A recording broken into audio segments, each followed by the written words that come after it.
quality footage. I swear that's never happened before.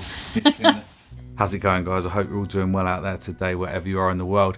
And in this video, I'm going to finally get around to showing you around my little home studio space. It's what I use to record, practice, and of course shoot these YouTube videos. So we'll go into the video stuff, the audio stuff, and all the guitar stuff as well.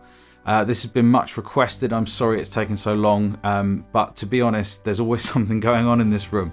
So it often resembles a bomb site, but I'm kind of between stuff at the moment, so it's looking semi-respectable. So I just want to quickly go into my thought process about putting this room together.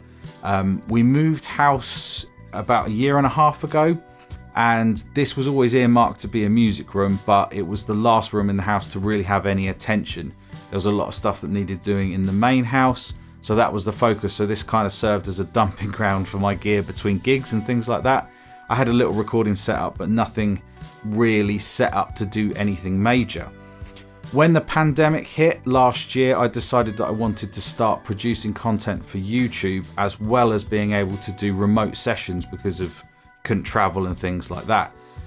So I looked at putting something together. If you look at my early videos, the room is laid out very differently, and that's because nothing was really thought out. It was just kind of placed in a way of getting started and figuring it out. I'm no expert on all this video stuff or recording or anything really. I'm just learning as I went along. So after I did the first lot of content, I realized that I was constantly fighting against the room, as in sound wise, the room didn't sound very good. The way things were routed, I was always having to unplug stuff and plug stuff in before shooting a video. I was always having to move everything around to get the space to do videos. So when I redesigned this room, it was all about making things as easy as possible with as little effort as possible. So this is the view that you normally see in my videos. So I've got my amps set up behind me, and really you can think of the room as being divided into two. This is the long stretch of the room. So down the back end, what you normally see as the backdrop for the video is really just designed to be a backdrop. The amps are obviously all functional, but I wouldn't lay it out like that if I wasn't shooting video. If I've got a wide angle lens on, so if I zoom out, you have to excuse me, I'm wearing shorts today. If I zoom out, you can see a bit more of the room. So this is the audio portion of the room, and then this side that you don't see is the video portion of the room, which I'll show you in a second. As I zoom out, you can see that this is my talkback mic, which is just a cheap Thomann condenser mic. I felt no need to upgrade.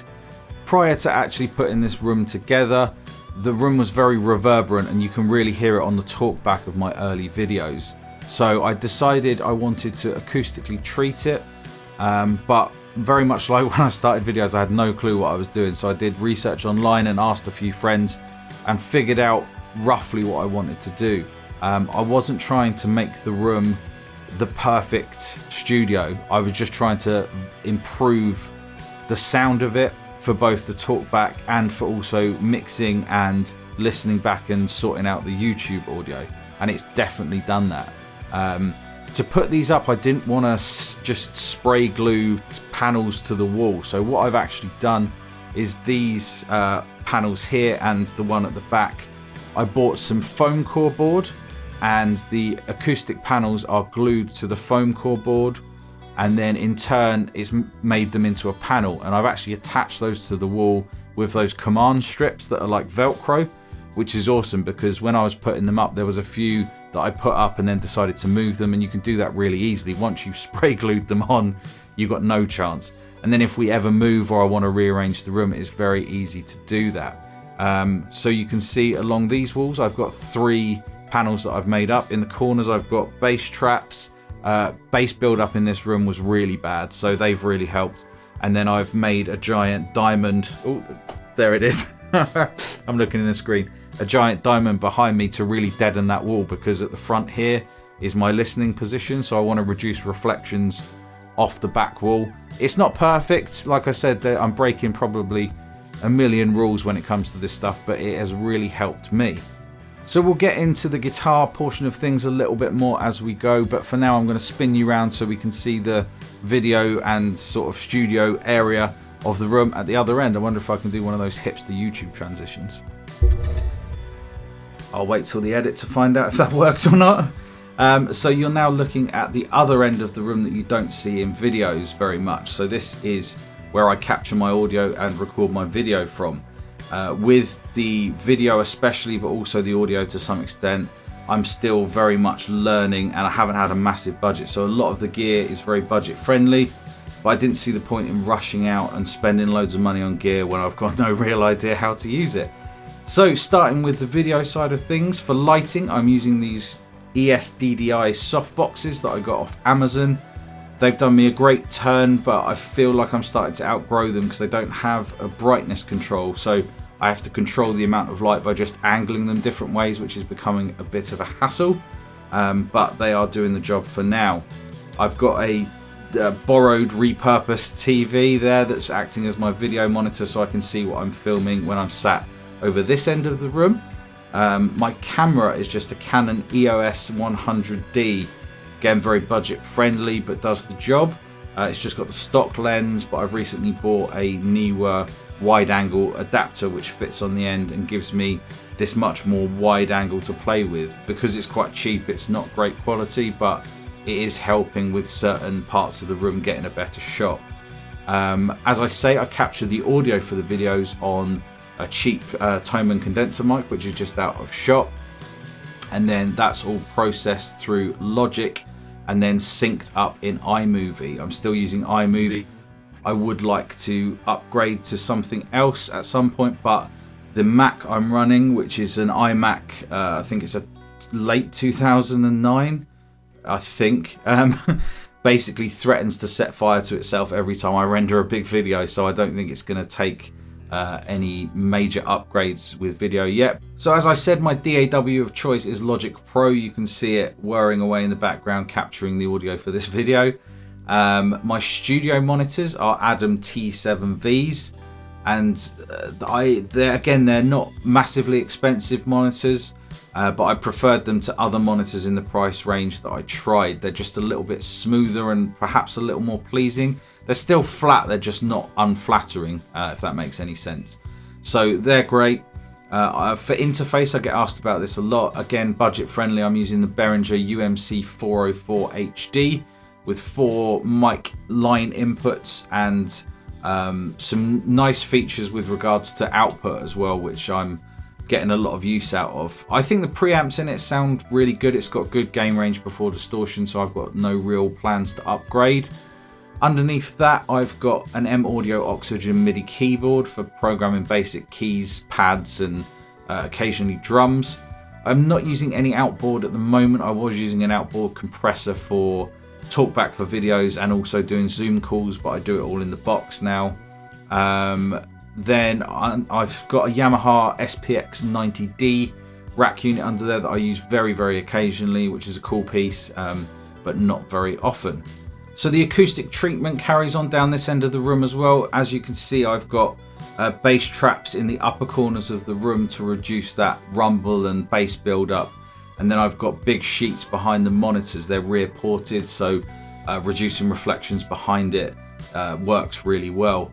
They're on speaker stands as well, which are isolated from the floor, which again stops that low end build up. The mix position there, you'll see, is actually in front of a window, which is kind of a big no-no, but I've bought some big thick lined curtains which really help with any reflections from the window, but also work well for video, cutting out natural light if I want to control the light in the room. You'll notice as we move around the room, I've got quite a lot of lamps, lights, LED color changing things. You can see I've got lamps either side of the desk there.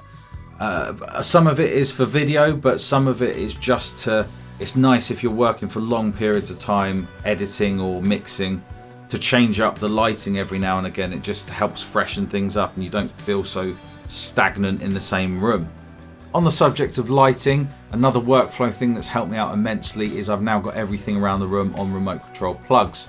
So I've got things like my soft boxes that I can switch on and off individually. I can switch off the lamps behind the desk, the lamps behind the amps. and it just helps me because I'm doing all this on my own. If I'm sat down with a guitar, it's great not to have to get up and tweak things. So I use this for the plugs, and I also use the Logic remote on my iPhone when I'm not using it for filming, which lets me set off Logic, record and stop. So again, everything to hand is really, really useful. So the way I tie these two halves of the room together to get everything in a smooth workflow is I have 3 tie lines patched from my interface. So they're XLR cables. I've got my Kemper stereo left and right into 1 and 2, and into 3 I've got the line from my captor that runs around the room and into sort of the amp world that you see behind me in my videos. Like I said, this really just gets that workflow smoothed out and minimizes time between having an idea and getting it done, whether that's a video or a recording or anything like that.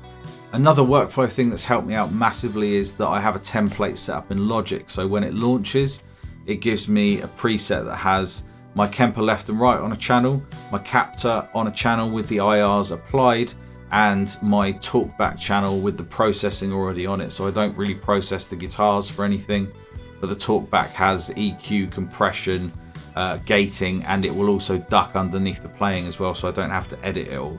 And that just comes up as a project ready to go, so I can be ready to film in no time at all.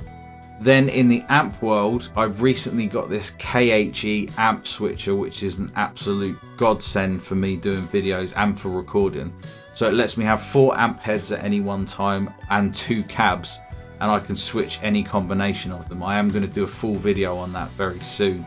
I can even control the amps and cabs from my DAW, so I can be sat at the computer. I don't even need to turn around to do any of that, which is amazing. I've color coded all of the cables, so for each of the 4 amps I've got a speaker cable and an input cable that are all color coded, so it's very easy to patch that in to any amps or combination of amps I want for a particular project.